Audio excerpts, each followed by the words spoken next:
Chapter 8. I took two buses to get to Oransep Road.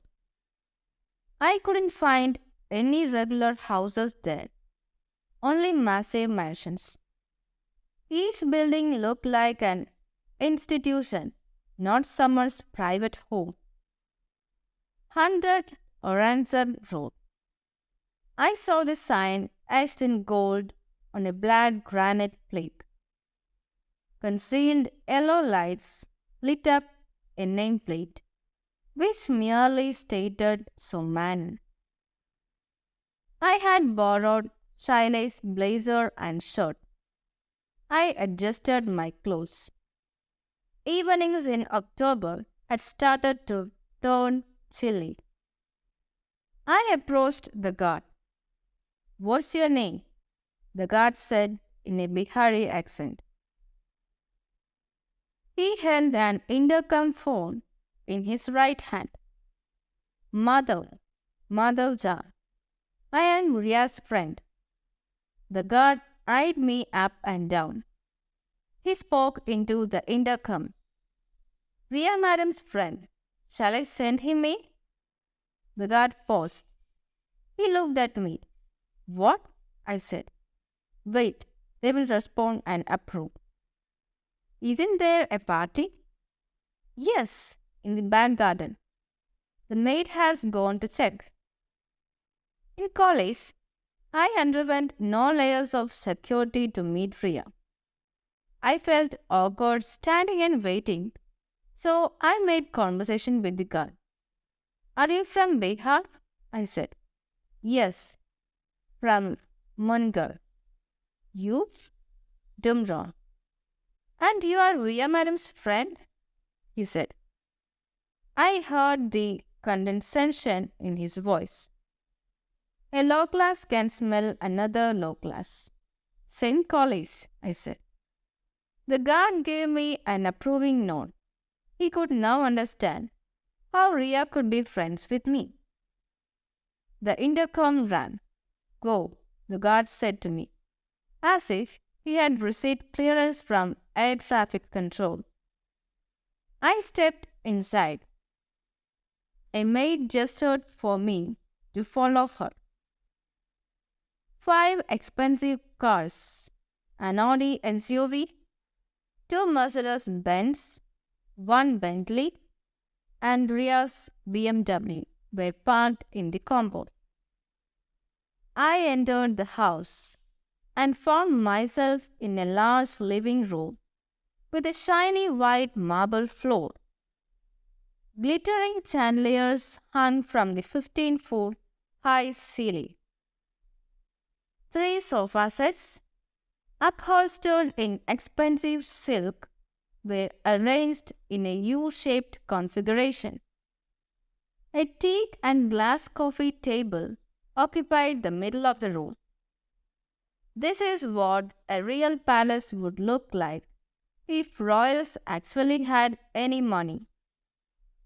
I thought of my Haveli, with its peeling walls and cracked floors.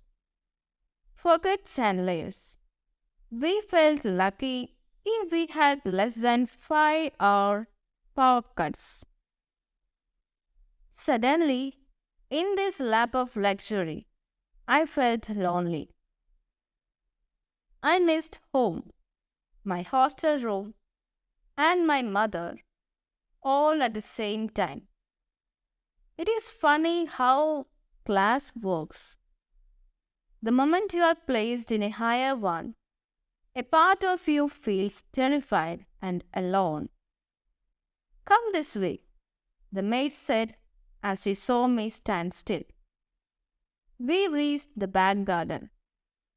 Loud music and a waft of cold breeze returned me. I saw the manicured basketball court-sized garden lit up with small fairy lights. White-gloved servers manned a buffet and bar counter. In the right corner, water shimmered in a small swimming pool. Most of the 80-odd guests had gathered around the pool. Everyone was dressed as if they had just participated in a fashion show. People chattered in small groups. Everyone seemed extremely happy. I looked around for the tall girl who had invited me. However, this party had several tall girls, a lot of them on account of their 3-inch heels. "Hey, Madhav," I heard her voice. I squinted to find Ria waving at me from a distance. She walked towards me. She wore a wine-colored dress which ended 6 inches above her knees. She had applied light makeup. Her face looked even prettier than it did every day. She wore dangling diamond and white gold earrings with a massive necklace and bracelet. She had dark red lipstick on, making her lips appear fuller than usual. I couldn't believe I had kissed these same lips a week ago. She hugged me like she always did. It felt odd to embrace in front of so many people. "Why so late?" she said. "Took a while to figure out the best routes." "I told you I would send the card. You and your ego asses," she said. "Anyway, coming." She held my wrist and pulled me towards the crowd. We walked towards the pool where her friends stood. Garima, Aisha, and Rajida. "You know them, right?" Ria said. "Yes, from the cafe." "Of course," Aisha said. She brushed her hair away from her forehead. The 3 girls wore expensive dresses and giggled at regular intervals for no apparent reason. Ria introduced me to another girl in a black dress. "This is Yamini. We were best friends in modern school," Ria said, hugging Yaman. "We were. I hear you are the best friend now, my competition," said Yamini, blowing a curly fringe out of her eyes. "So, Yamini," Ria said, and turned to me. "She is teasing you. Both of you are my buddies." I hated that word, buddies. Buddies felt like a pair of stuffed toys placed next to each other with no romantic spark whatsoever. I had thought after our first case that Ria would be more open about us. I handed over a present to Ria. "Oh, thank you," she said. "But my birthday isn't until next month."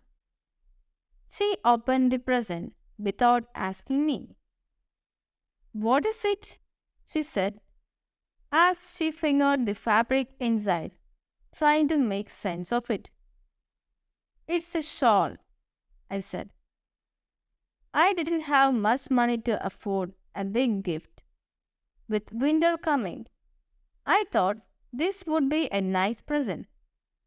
Besides, it was within my budget of 500 bucks. "So thoughtful. This will keep me warm," Ria said with a big smile on her face. "I hear you play good basketball. Can you beat her?" Yamini said. "I tried," I said. "He is being modest. He plays state level. Going to be college captain soon." "Handsome college captain?" Yamini chuckled. A waiter brought over a tray of snacks. "What's that?" I said. "Sushi," the waiter said. I had never heard that word before. I looked puzzled. "It's fish on rice," Yame said. I extended my hand to pick up a piece. Raw fish, Ria said. What? I said and recoiled from the tray. The girls burst into laughter. It's okay, Japanese food. Even I don't eat it, Ria said. Your family is vegetarian, right? I said. Yes, but our guests are not. It's for them. Come, let me introduce you to some people. Ria grabbed my arm. Hey Ria, 1 second, Aisha called from behind. Ria excused herself and went back. I saw the 5 girls chat with each other in an animated manner. At one point, everyone apart from Ria laughed. She didn't seem to find the joke as funny as the others. Sorry, Ria said as she rejoined me. Are you having a good time? Fancy house you have, I said as we walked to the other end of the garden. My dad's and uncle's house, you mean? Still, great place. Thanks, she said. Are you having a good time? I'm with you. That's how I define a good time. She smacked my back with her hand and smiled. So, who am I meeting? I said. Dad, Mom, and some of their friends. Dad and Mom? I said. Every guy has a fear of meeting his girl's parents. Apparently, there is a scientific term for it. Soccerophobia. We reached the bar. A distinguished looking couple in their early 50s stood with guests.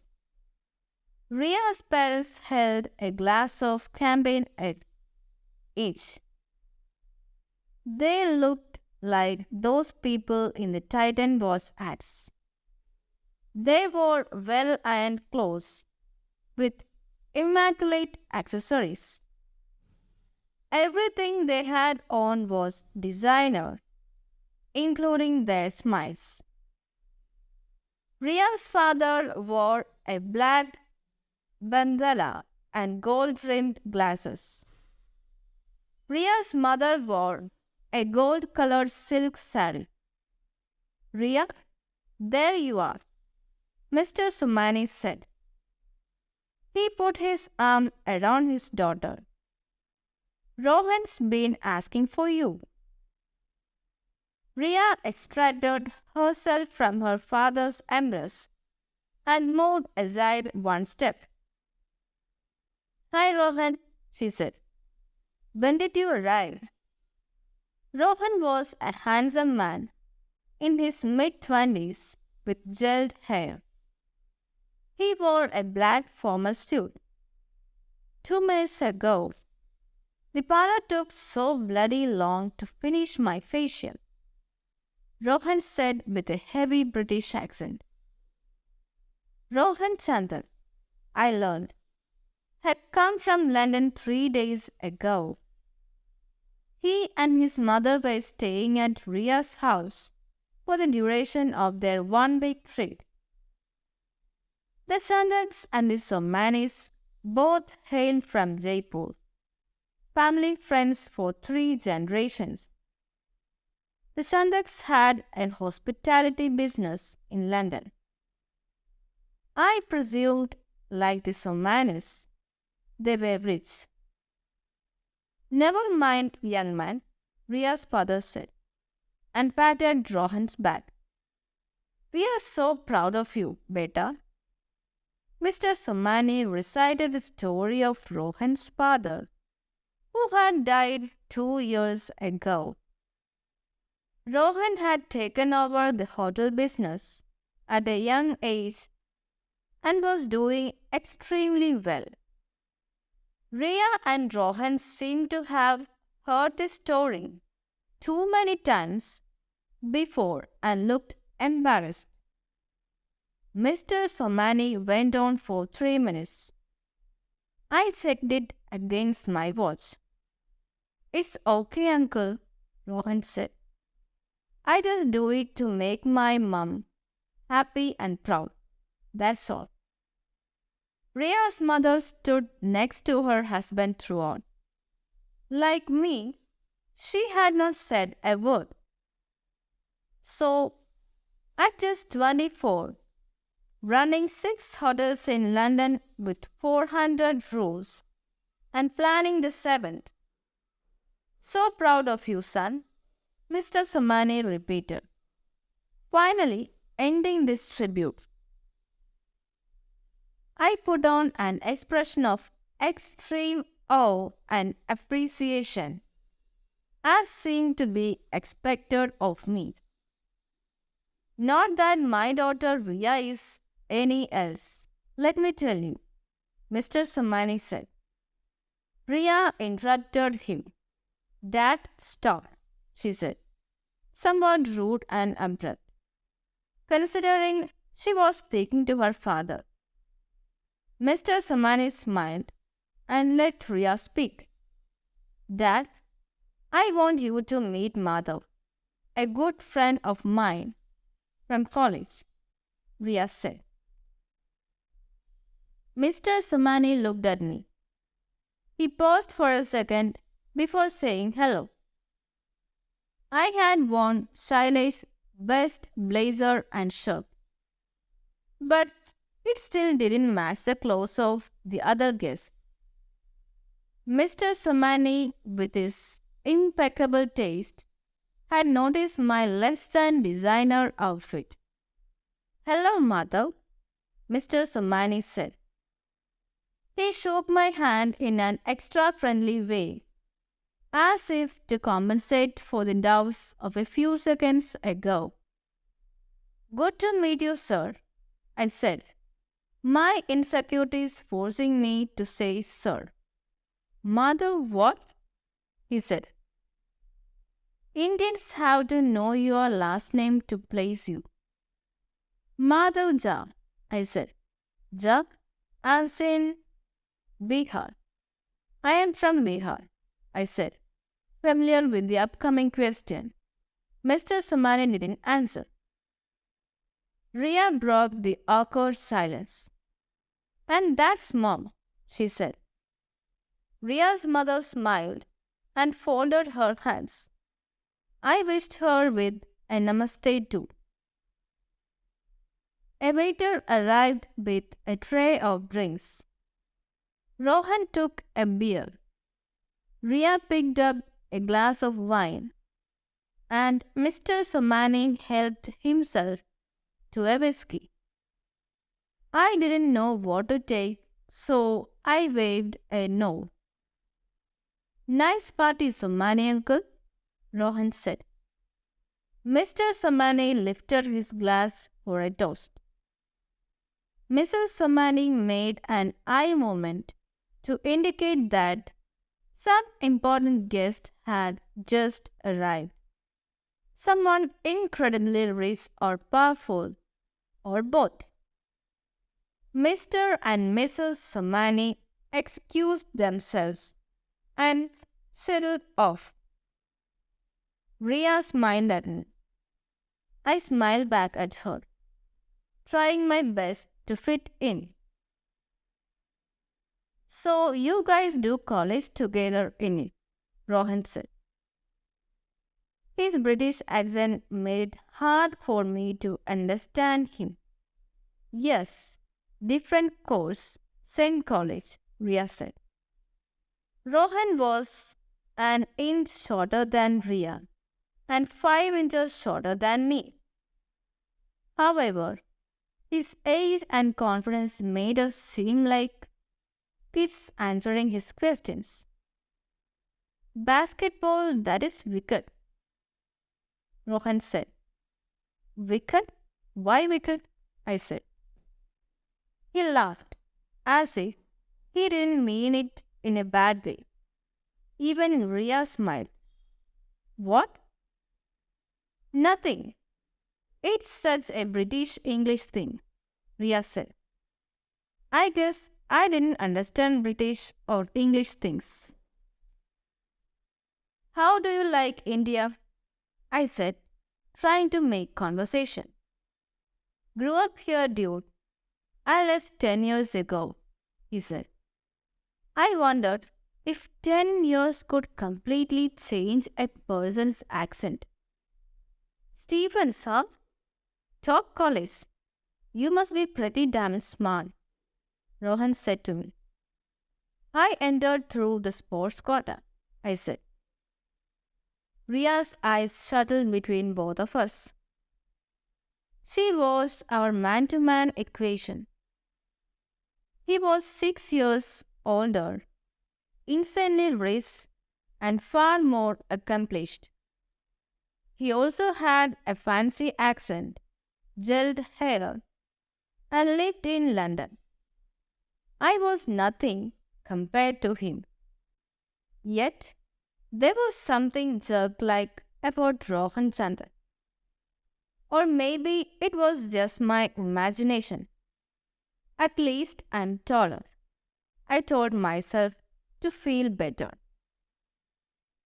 Ria Beg, you know, you only got guy friends. Or you have some lovely ladies to introduce me to? Plenty, come to the poolside, Ria said. Yeah, don't make me hang out here with the oldies. Ria and Rohan turned towards the pool. Hey, mother, Ria said. Yeah? Stop looking so lost. We rejoined Ria's gang.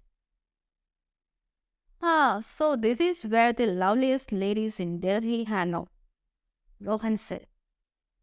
Why couldn't I think of clever lines like that? Ria introduced Rohan to everyone. Rohan held each girl's hand for a second, lifted it, and said, "A pleasure to meet you," or something like that. It was too much, if you ask me. However, the giggly girls liked it. So you are the London hotshot, Yame said. From London for sure, madam, but not a hotshot, Rohan said. Everyone laughed. I think when rich guys say something, girls find it extra fun. Wait a minute, guys, Rohan said as he took out his phone from his pocket. Yes, Mamiji, everything okay, right? When will you be here? Everyone is asking for you. Okay, don't be too late. The party can't start without you. I watched Rohan's face as he stepped aside to take his call. It glowed, perhaps due to the facial he had mentioned, or maybe it was just his mother's voice. You ladies like to party? Is there a nightclub for afterwards? Rohan said when he came back. There's Agni at the park, Aisha said, playing with her hair. I wondered why on earth anyone would leave such a fancy party and go anywhere else. However, rich people like to have options and try different things. You have known Ria a long time, Pratita asked Rohan. Since she was a little girl, Rohan said. I used to be able to lift her easily. Huh? I was 2, you were 8, Rohan, Ria said. Yes, let me try that now. Rohan put his glass down. He bent forward and took hold of Ria's waist. Ria was too startled to protest. A surge of anger ran through my entire body. My fist and face tightened up in a primal response. Leave her alone, you bastard, I said in my head. Rohan lifted her off the ground. The girls giggled. He placed Ria back down. It all lasted only 2 seconds. However, My insides continued to burn long after it was over. You are the quiet type, mate, Rohan said to me. What's up? Need another drink? Yeah, I need to drink you blood. Rohan beckoned to a waiter with trays and passed me a beer without me asking for it. I didn't need a beer. I needed to whack this NRI's head like a slam dunk shot. I needed alone time with Ria. I needed another accent. I chucked the beer down in one shot. I did it to assert my fast diminishing manliness in the group. Everyone watched me in surprise. Mate, that's rough. Go easy, Rohan said. Ria understood I wasn't being myself. She looked at me as if to ask what the matter was. I turned the other way to avoid eye contact. The girls gathered around Rohan. He told them stories about his adventures at Indian airports. Mother, can I talk to you for a second? Ria said. We stepped away from the group. We sat opposite each other on plush white sofas in Ria's drawing room. Two waiters hovered around us. Can't we just? I said and fell quiet. A waiter brought us a tray of spring rolls. Mother, so many guests. How are we supposed to be more private? Yeah, fine. I understand, I said. I picked up two spring rolls. Besides, I will see you in college on Monday, right? He said. I nodded as I ate the spring rolls. A part of my frustration came from hunger. I felt better after the snack. I understand how you feel. In some ways, even I feel like a tourist at these parties, Ria said. What? It's not real. All this. I have lived with this fakeness all my life, she said. And why did you speak to your dad so rudely? Did I? Whatever. He is another fake. See, Monria, don't talk like that. You hate it here, don't you? No, I'm fine. What a grand house you live in. I still can't get over it, I said, in an attempt to change the topic. I hope it doesn't affect us. I'm still the same Ria who plays with you on the dusty court, she laughed. What is us, Ria? Us, you and me, our friendship. Ria, we are more than friends. Are we? She looked at me as if genuinely confused. I have never kissed anyone before, I said. Martha, what? People can hear us. Nobody can hear us. The loud music in the garden ensured nobody could hear anything. We'll talk about this later. You never do, I said. I will, I promise. Please shut up now. What's with Mr. London? What was he lifting you for? Ria laughed. Oh, Ro is an old buddy. He's mad. She even had a nickname for him, Ro. It means cry in Hindi. I wanted Ro to drill. Are you jealous? Not at all. Yes, you are. Whatever. Let's go back in. She stood up. You like my parents? I nodded. You can't say you didn't like someone's parents. Good. Come, let's go in before they start getting ideas. Ideas? What ideas? I wanted to ask her. We walked into the garden. The music drowned out my thoughts. The younger crowd danced around the pool. Rohan danced with Ria's friends. He called out to us. I wondered if I could pretend to dance and kick Ro into the water.